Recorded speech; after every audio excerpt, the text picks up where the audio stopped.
بسم اللہ الرحمن الرحیم ان للہ و انا الیہ راجعون 15 رجب یوم شہادت بی بی زینب سلام اللہ علیہا محسنہ اسلام سیدہ زینب سلام اللہ علیہا۔ اگر یہ عالمہ غیر معلمہ کربلا میں نہ ہوتی تو نہ صرف یہ کہ انقلاب امام حسین علیہ السلام میں تحریف ہو جاتی بلکہ اسلام بھی شدید خطرے کا شکار ہو جاتا۔ عاشورہ کے واقعہ کے بعد جناب زینب سلام اللہ علیہا جب دربار ابن زیاد میں داخل ہوئیں تو ایک معمولی لباس آپ کے جسم اقدس پر تھا اور تمام آل محمد کی خواتین اور کنیزیں آپ کے گرد حلقہ بنائے ہوئے تھیں۔ اس طرح آپ وارد مجلس ہوئیں اور ایک گوشہ میں بیٹھ گئیں۔ ابن زیاد پوچھتا ہے وہ عورت کون ہے؟ کسی نے جواب نہیں دیا۔ ابن زیاد نے 2-3 بار یہی سوال دہرایا۔ اس وقت ایک کنیز نے کہا یہ رسول اللہ صلی اللہ علیہ وآلہ وسلم کی نواسی فاطمہ زہرا سلام اللہ علیہا کی بیٹی ہیں۔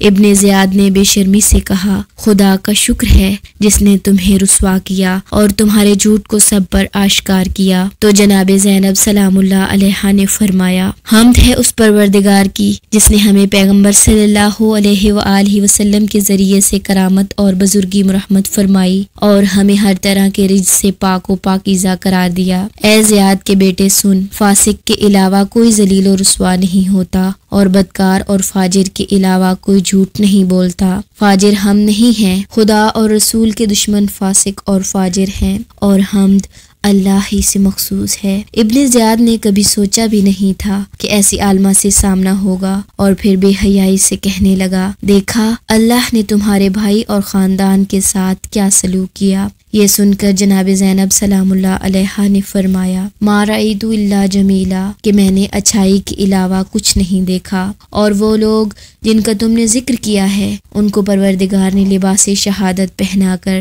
عزت و احترام کے ساتھ سرائے ابدی میں بھیج دیا، اور بہت جلد خدا تمہیں اور ان کو اپنی بارگاہ میں حاضر کرے گا۔ اس وقت خدا کی عدالت میں فیصلہ ہوگا۔ معزز ناظرین، جناب زینب سلام اللہ علیہا قید خانہ شام سے چھوٹ کر مدینہ پہنچی تو آپ نے واقعات کربلا سے اہل مدینہ کو آگاہ کیا اور رونے نوحہ و ماتم کرنے کو اپنی زندگی کا حصہ بنا لیا، جس سے حکومت کو شدید خطرہ لاحق ہو گیا اور بالآخر محمد و آل محمد کو مدینہ سے نکال دیا گیا۔ جناب زینب علیہ السلام اپنے بھائی کی شہادت کے بعد سکون سے نہ رہ سکی۔ وہ ایک شہر سے دوسرے شہر میں سرگرداں پھرائی گئی، یہاں تک کہ آپ شام پہنچی اور وہاں قیام کیا اور وہیں آپ کی شہادت واقع ہوئی۔ اس وقت آپ کی عمر مبارک 55 سال تھی۔ مورخین نے آپ کے محل دفن کے بارے میں اختلاف کیا ہے کہ آیا آپ مدینہ میں ہیں یا شام میں یا مصر میں، لیکن ایک تحقیق کی بنا پر آپ شام میں دفن ہوئی ہیں، لہٰذا ہزاروں عقیدت مند اور چاہنے والے ہر سال آپ کی زیارت سے مشرف ہوتے ہیں۔ سلام ہو جناب زینب سلام اللہ علیہا پر، اپنے بھائی حسین علیہ السلام کے خون کو رائے گاں جانے نہیں دیا۔ سلام ہو اس پر کہ جس کی شخصیت کو عقل انسانی سمجھنے سے قاصر ہے۔ سلام ہو اس پر کہ جس نے ظالموں کے ظلم سے آہنی دیواروں کو مسمار کر دیا۔ سلام ہو اس پر کہ جس نے شمع کربلا کو ہمیشہ کے لیے روشن کر دیا۔